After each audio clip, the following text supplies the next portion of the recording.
ba naman yan? Lagi nakataas yung paa mo dyan. Ito naman, ibaba mo naman. Paano naman hindi nagkakadumi? Ito naman talaga para ka namang matanda sa una. Ano pa nagagawin dito sa upo? Ako hindi tataasan ng pa. Sige, ganun na lang. Tatanungin kita kung kita talaga may natutunan sa buhay. Oh. Ano yun? Oh, sige, anong mga ibig sabihin ng mga wrinkle din eh, sa noo, tas din eh. Ano mga ibig sabihin niyan? Sabi nila, dahil tumawa ka. Tumaksi pa ilaway. Sabi nila, tumawa ka nang maging masaya ka. Meron ka? Eh, puting buhok. Puting buhok, ibig sabihin. Ibig sabihin, nagmahal ka, nag-aral ka. Siyempre, inisip mo yung mahal mo, mga gano'n. Parang kulang ako sa aruga.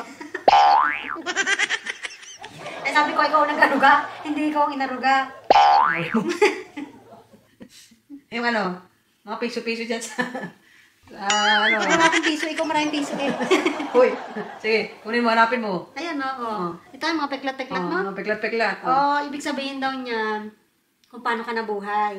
The more peklat, parang the more na marami kang sinakripisyo, marami kang naranasan, gano'n.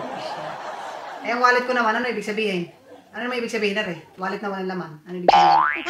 Malay ko, doon sa kami tatanong, wallet mo yan. Sasagutin mo? Ha? Wallet mo yan? Yung wala akong kinalaman dyan.